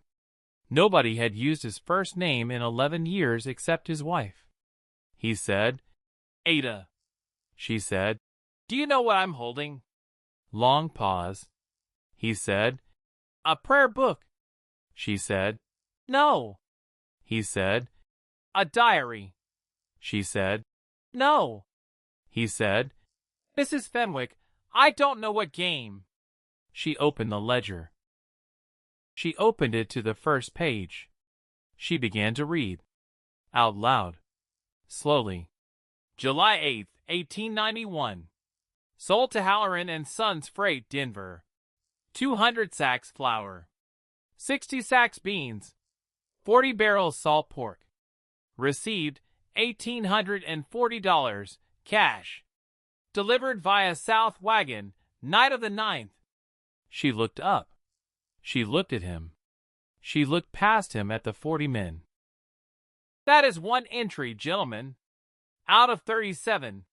She turned the page. July 22nd. Sold to same. 150 sacks flour. 30 barrels salt pork. 12 wheels of cheese. $1,320. Cash." She looked up again. Nobody had moved. Not one man in the line had moved. August 4th. Same buyer. Reduced volume, prices up. 980. August 19th.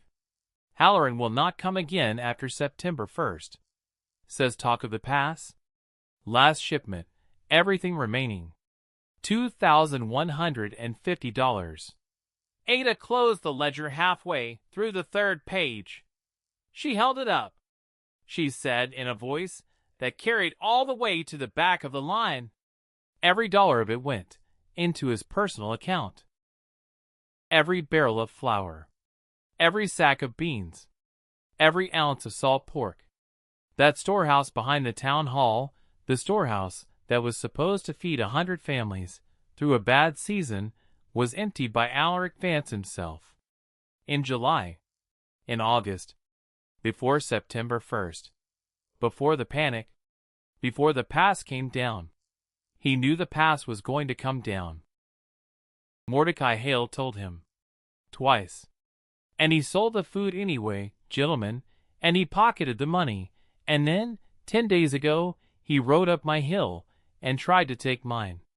Silence. The kind of silence that is weight. The kind of silence that presses on your chest. Vance opened his mouth. Vance closed it. Vance opened it again. He said the only thing a man in his position can say. He said, "She's lying." Ada did not answer him. She did not need to. Behind her, the cabin door opened, which it was not supposed to, which Rennick had promised he would not do, which Ada should have been furious about. Except, Rennick did not come out. A different boy came out. Cyrus Brennan, 8 years old, in a coat too big for him, in boots too big for him, walking across the porch with all the dignity that 8 years old could manage. Ada turned her head. She saw him coming. She almost stopped him. She did not stop him. Because sometimes an 8-year-old boy needs to walk out a door. Cyrus came down the porch steps. He came to Ada. He stood beside her. He did not look at his father down there in the crowd. He looked at Vance. He said, in his small, high 8-year-old voice, "My pa hasn't ate in 4 days, Mr. Mayor." The words landed. They landed like a hammer. Vance flinched. The crowd flinched. Somewhere in the back of the line, a man made a sound like a dog being kicked. That was Otis Brennan. That was Otis Brennan hearing his 8-year-old son say his name in front of 40 men. Cyrus was not finished. He said, "He gave me his biscuit. Every day. He said he wasn't hungry. He said I needed it more. Then last week Mrs. Fenwick took me in, and I've had oatmeal every morning, and bread every night, and broth in between. And Mrs. Fenwick said, when I asked her why, she said—" He looked up at Ada. Ada put her hand on his shoulder. "She said no child on her ridge would ever wait for a wagon that wasn't coming." He looked back at Vance. "So I want to know, Mr. Mayor, I want to know where my pa's biscuits went." Silence. The kind of silence you can hear water freezing in. Vance's face was the color of nothing. The color of paper. The color of a man who has just realized he has been ruined by an 8-year-old boy in oversized boots. Then somebody stepped out of the line. Not from the front. From the back. Otis Brennan. The cattleman who had laughed loudest all summer. He walked, slow, all the way, through the line of 40. Right down the middle. Rifle still in his hands. He walked past Vance without looking at him. He walked to the gate. He stopped 6 feet from his son. He knelt down. In the snow. He held out his arms. Cyrus went to him. Otis held that boy like a man holds a thing that has come back from the dead. He did not weep. He would weep later. In private. For a long time. Right now. Right now Otis Brennan stood up. Still holding his son. And he turned around. And he faced the 40 men he had come up the hill with. And he said, "I am not raising my rifle at this woman." Silence. "I laughed at her all summer. I ate her bread this week. I sent my boy up her hill to keep him alive. I will not raise my rifle at this woman today or any day." He set his rifle down. In the snow. Slowly. Deliberately. The metal made a small dry sound against the ice. He looked up at the crowd. "Any man here who came for food is welcome to my share of it. Any man here who came for her food should walk down this hill right now while he still can." Nobody moved. For about 3 seconds. Then a man in the middle of the line, a farmer named Beaumont Kesh, whose wife had lost their 4th baby 2 winters ago, and had never quite come back, laid his rifle in the snow. Then another, whose name was Jeremiah Voss. Then a third, 4th, 5th. 12 men in the line laid their rifles down in the snow. 12 out of 40, which was not a majority. But it was enough. Because now every remaining man behind Vance had to look at the 12 rifles in the snow, and had to look at the 8-year-old boy in his father's arms, and had to look at the widow at the gate with the small brown book, and had to decide, in that moment, in front of every other man he had ever known, what kind of man he was going to be when he went home tonight and looked his own wife in the eye. 23 more men, one by one, over the next full minute, put their rifles in the snow. Vance turned in a slow circle. He was standing in a ring of grounded rifles. He was standing alone. 5 men still held theirs up. 5 out of 40. His own hired men. The 3 from the night of the trap were not among them. One of the 3 was, in fact, still limping down in the valley on a leg that would never heal quite right. Vance's voice cracked when he tried to speak. He said, This is theater. This is a stunt. Any man can forge a ledger. Ada said. Not this ledger. He said. You have no proof. Ada said. Rennick. The cabin door opened again. Rennick Thorne came out. Onto the porch.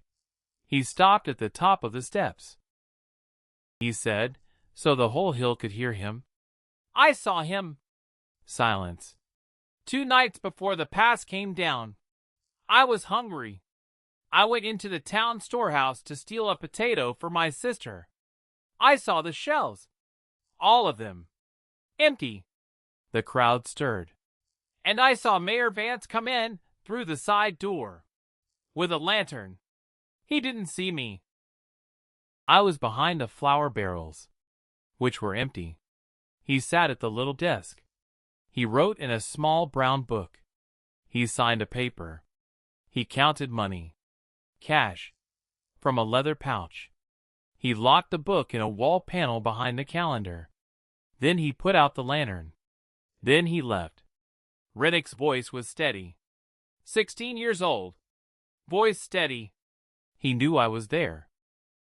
He didn't see me. But he found out later. My father told him. My father was one of the men he paid to keep quiet about the empty shells. My father sold me out for a sack of flour. That's why the mayor sent his men after me. That's why he told my father to send me to Leadville. And that's why, when I ran up this hill instead, his men followed me with lanterns. The crowd was absolutely silent. Rennick looked at Vance. He said, You didn't send me to find work in Leadville. You sent me to freeze on the trail. Vance did not answer. Vance could not answer. Because from the back of the crowd, a man came pushing forward. An old man. Brown wool coat. Small brass listening horn on a leather cord around his neck. Bad lungs. Worse ideas. Mordecai Hale. He came all the way to the gate. He stopped beside Ada.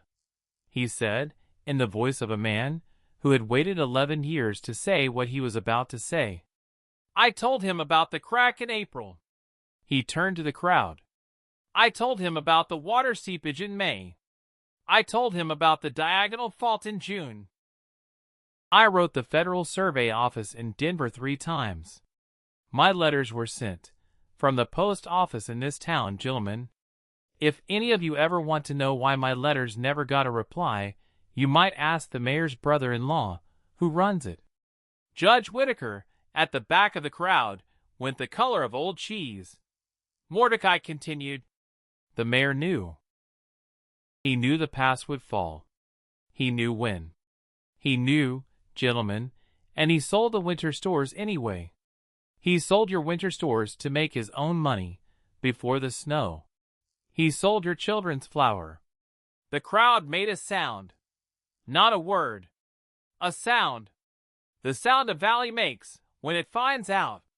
Vance backed up. Actually backed up. 1 step. 2.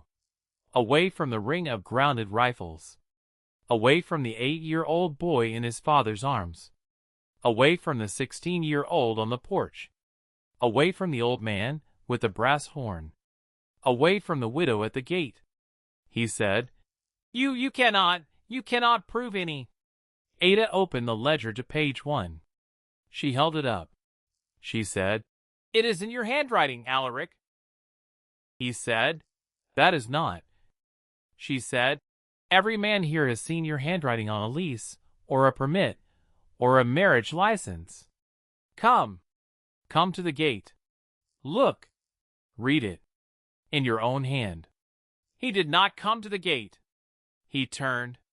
He actually ran, toward the smokehouse, with a torch in his hand, which he had not lit, which he was fumbling now to light, with flint and steel, in his gloves, in the snow.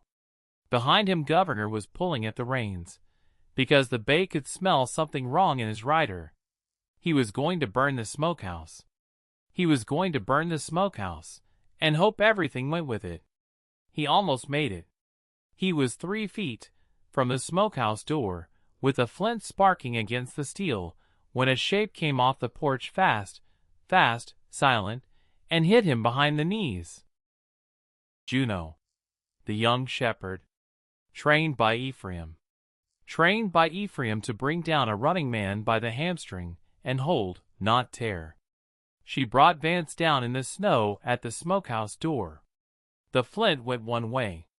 The torch went the other. Vance screamed once. Juno held. Did not tear. Just held. Boone came off the porch 3 seconds later. Slower. Old hips. He walked, stiff-legged, and he took a position between Vance and Ada.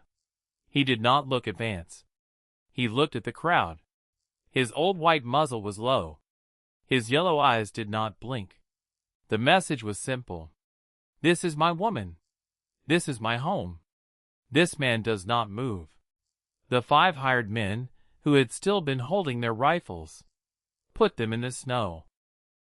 Then a horn sounded. Not a hunting horn. A brass bugle. Long, clear. Official. Coming up the switchback trail. Everyone on the ridge turned. Coming up the trail was a party of 6 men on tall gray horses. 2 of them wore the dark blue coats and brass buttons of the United States Geological Survey. 1 wore the badge of a federal marshal out of Denver. The other 3 were young men, with instrument cases and rolled maps and mud all the way up to their thighs. At the head of them rode a woman. Yes, a woman, in a long gray riding coat, steel gray hair pinned up under a wide flat hat, reading glasses on a chain around her neck, face weathered from sun on high ground, eyes the color of river water. She was 58 years old. Her name was Dr. Harriet Solberg. She was the senior field geologist for the Denver office of the United States Geological Survey. She had received Mordecai Hale's 3rd letter, the one he had sent, in September, with a private courier and not through the post office, and she had ridden 3 weeks around the south loop of the range with her team. She reined in at the top of the switchback. She took one long look at the scene in front of her. A widow at a gate holding a ledger. A boy on a porch. An old man with a brass horn. 12 grounded rifles in the snow. 28 more grounded rifles in the snow. A shepherd holding a mare by the hamstring. An 8-year-old boy in his father's arms. Dr. Harriet Solberg was a woman who had spent 30 years being underestimated by men in rooms. She recognized the picture immediately. She smiled a small dry smile. She swung down from her horse. She said, "I take it we are late." She was, in one sense, late. In another sense, she was exactly on time. because the ledger had already been read, because the crowd had already turned, because the mayor was already in the snow. But she was on time for the part that mattered most. She was on time to write it down, which, in the end, is the difference between a story people whisper for a season and a story people remember for 100 years. Dr. Solberg walked to the gate. She did not offer her hand. She was smart enough not to. She said, "You are Mrs. Fenwick." Ada said. "I am," Dr. Solberg said. "Mr. Hale wrote to me about the Western Pass." He described a diagonal fault in the cliff face and a pattern of water seepage that suggested load failure by first heavy snow. He was correct. My team confirmed the collapse zone yesterday from the south approach. We rode through the night to reach the valley. Ada nodded once. Dr. Solberg said, Mr. Hale also wrote about a woman on the eastern ridge who had drawn the same conclusion. From bird migration, from squirrel behavior, from the moisture content of tree sap, from the temperature of dawn water. He said this woman had been preparing since June. Ada said nothing. Dr. Solberg said, "Mrs. Fenwick, on behalf of the United States Geological Survey, I would very much like to see your notebook." Ada looked at her a long moment. She said, "It was my husband's." "Then I would very much like to see your husband's notebook with your additions." Ada nodded slowly. She said, "You may." Then she turned to the crowd. She said, "Gentlemen, it is 9 in the morning. It is very cold. There are 28 hungry children in this valley who did not eat yesterday. I have enough food up here to feed them and their mothers and every man who put his rifle in the snow this morning from now until the second week of April." She paused. "But I cannot carry it down alone." Silence. Then Otis Brennan, still holding his boy, said, "I'll carry." Beaumont Kesh said, "I'll carry." Jeremiah Voss said, "I'll carry." Every man who had grounded his rifle said, "I'll carry." Even the 5 hired men said, "I'll carry." Ada nodded once. She said, "Then let us begin." The federal marshal took Alaric Vance into custody at 10 in the morning. He was walked down the switchback in his own polished boots, with his own silver-buttoned coat over his shoulders, because it was cold, and Ada Fenwick was not a woman who let a man freeze on her hill, even a man who had tried to burn her home. Judge Whittaker went next. The postmaster went the morning after. By the end of the week, 3 men from Cold Spring Hollow were in a federal cell in Denver waiting for the Spring Circuit judge, and Alaric Vance had signed a full confession because his own hired men had turned on him first, and none of them had wanted to hang alone. The freight company Halloran and Sons was investigated. 2 of its officers were also indicted. None of this brought back a single sack of flour. That part was Ada's problem. Ada's problem. Ada's problem in a cabin, with 16 mouths on the ridge, and 100 more mouths in the valley below. She solved it. The way she solved everything. By working. For 6 weeks she ran that valley. She did not call it that. Nobody called it that. But she ran it. She organized ration parties from her cabin. 2 men and 2 women per team. She sent them down every morning, with baskets and instructions and a strict count. So much per family per week. More for nursing mothers. More for the sick. Less for men who insisted on more. She taught the mothers, in the cabin, on long afternoons, how to stretch a pound of dried beans into 3 days of soup. How to make bread with less flour and more oat flour and more sourdough starter.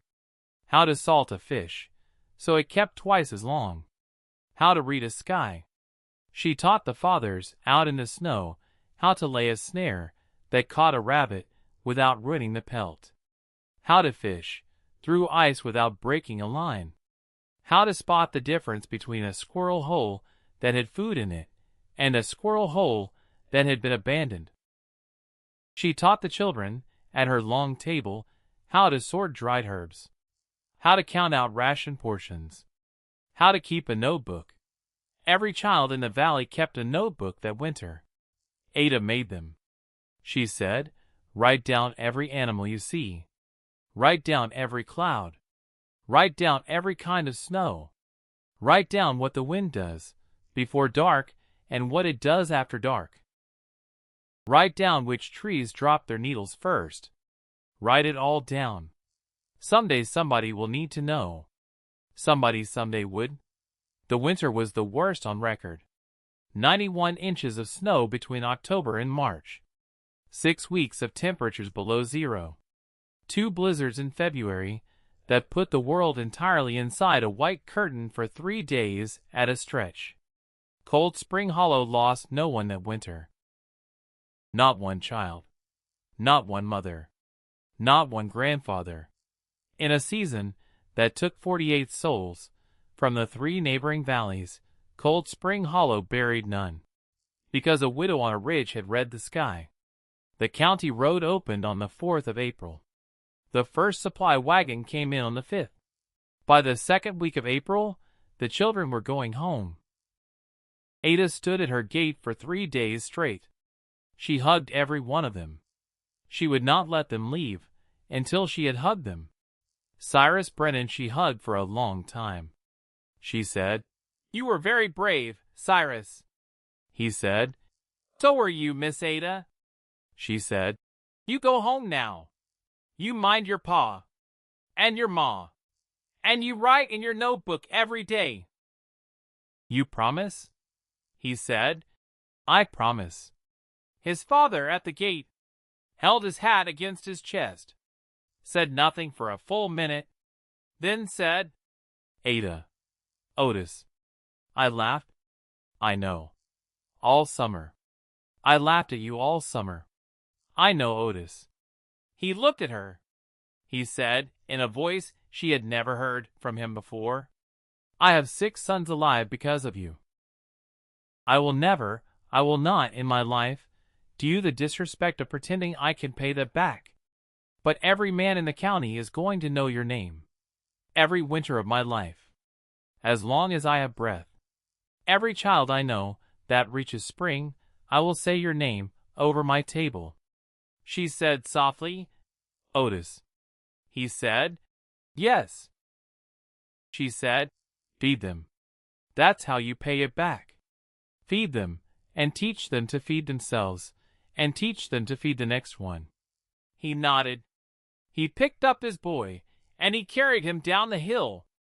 Only 2 children did not leave in April. Rennick Thorne and Winifred Ashby. Rennick came to her the 2nd week of April in the kitchen in the last of the morning light. He said, "Miss Ada." She said, "Rennick." He said, "My father is dead." She did not answer at first. She said, "When?" He said, "January. Dr. Hartwell just told me. He didn't want to tell me during the worst of it." Silence. He said, "My aunt has my sister. She sent word. She said she can take 1 more, but not 2. She said the choice is mine. Ada set down the wooden spoon she had been holding. She turned to face him fully. She said, "Rennick." He said, "Ma'am." She said, "Do you want to stay?" He said, "Yes, ma'am. If you'll have me." She said, "I will have you, until the day I die and after." He did not cry. He had already used up all his crying, back in January, in the loft, in the dark, where nobody had heard. He just nodded. He said, "Thank you, ma'am." She said, "Rennick." "Ma'am? Don't call me ma'am." He didn't know what to say. She said, "You can call me Ada. When we are alone, in this house, you have earned it." His eyes filled. He nodded. He went out to the woodshed and split wood for 2 hours and did not come back inside until his hands had stopped shaking. Winnie Ashby was different. Winnie's father, the widower, had died the last week of January of a fever that Dr. Hartwell had not been able to break. There was no aunt. There was no cousin. There was no one. The county would have taken her to an orphanage in Denver. Ada had heard of the orphanage in Denver. She did not care to think about the orphanage in Denver. On the second Sunday in April, Winnie came into the kitchen where Ada was kneading bread. She stood at Ada's elbow. She was very small for 6. She did not speak. She just stood. Ada worked the dough. After a while, Winnie said, in her small, clear voice, "Miss Ada. Winnie, am I going to Denver?" Ada stopped kneading. She did not turn around. She said, "No." Winnie said, "Where am I going?" Ada turned around. She got down on one knee in the flour. She looked the little girl in the eyes. She said, "Nowhere, Winnie. You are staying here. With me. And Rennick. And Boone. And Juno. And the chickens. And Ash. And Willow. Until you decide otherwise. Which, if you never do, is fine with me." Winnie looked at her. Winnie said, "Am I your daughter now?" Ada could not, for a moment, breathe. She said, "If you want to be." Winnie said, "Yes, please." Ada opened her arms. Winnie stepped into them. Ada held the child in a flowery kitchen apron on a Sunday morning in April, and she held her for a very long time, and she did not, this time, keep herself from crying. She cried. Ada Fenwick cried. For the first time in 4 years and 3 months. She cried into the hair of a 6-year-old girl who was, from that morning forward, her daughter. That evening after supper, Ada went into the pantry. She reached up to the highest shelf. She took down the small blue wrapped bundle. She unwrapped a little pair of brown leather shoes. Tobias's shoes. She held them a moment. Then she carried them out into the main room. She walked to the row of small boots by the door. 14 pairs had lined that wall through the winter, and now there were only 2 left. A pair of scuffed leather boots that belonged to Rennick. A pair of tiny ones that belonged to Winnie. Ada knelt down. She set Tobias's little brown shoes at the end of the row, right next to Winnie's tiny ones. The 3 pairs sat there in a row. Ada did not say anything. She stood back up. She wiped her hands on her apron. She said, quietly, mostly to herself, "There. That's better." Boone, at the fire, thumped his tail once. "In agreement. The year is 1926. The place is a large lecture hall at the State Agricultural College in Fort Collins. The speaker is a tall woman in her early 40s in a dark green suit and reading glasses. She has freckles you can still just see under the powder. Steady hands. A voice that carries all the way to the back of the room without ever being loud. Her name is Dr. Winifred Ashby Fenwick. She is one of the earliest recognized women in agricultural science in the state of Colorado. Her specialty is food preservation, cold weather storage, and predictive climate observation in mountain communities. She is holding, on the lectern in front of her, a small brown leather-bound notebook. She opens it. She reads the first entry in a plain, neat hand. September 12, 1891. Wrist. Ice on water pan. Sky wrong color at dawn. Add 10 pounds of salt this week, if store has it. She closes it. She looks out over the hall. She says, "This was my mother's notebook. Before her, it was my father's, my adoptive father's, Ephraim Fenwick. My mother, Adelaide Fenwick, kept it from 1887 until her death in the winter of 1919 at the age of 65. She wrote in it every single day. She wrote in it on the last morning of her life. The hall is very quiet. She says, My mother had no formal training. She never attended a college. She never read a scientific paper. She did not know the words phenology, or microclimate, or geological load failure. She knew the sky, and the birds, and the trees, and the moisture in the dawn water. She kept records for 32 years. Every day. Without fail. She holds up the notebook. Modern researchers at this university, working with her surviving notebooks over the last decade, have confirmed that her observations were, in every substantive case, consistent with what we now understand about predictive climate patterns in high-altitude Colorado valleys. Her methods for cold weather food preservation, cataloged in these pages, are the basis of the extension program I now direct. She smiles a small smile. She would not have called herself a scientist. She would have laughed at the word. She would have said, Winnie, I just wrote things down. The hall laughs gently. But I am here to tell you, students, that writing things down is what science is. Observing, recording, repeating, believing your own eyes, when the room is telling you not to. That is what she did. In a cabin. Alone. For 32 years. With no one to congratulate her.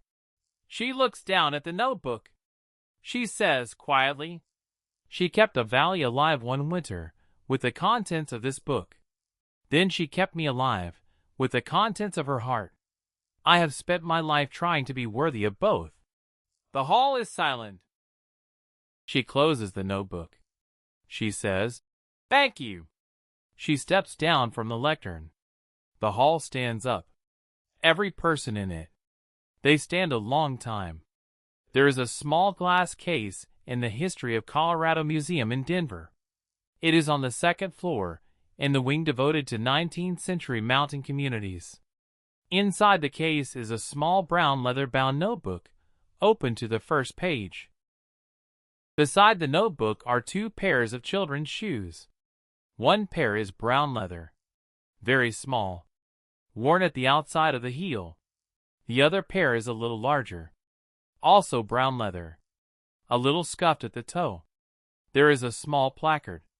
The placard says, The Fenwick Journal, 1887-1919. Adelaide Ada Fenwick of Cold Spring Hollow, Colorado, kept these observations for 32 years.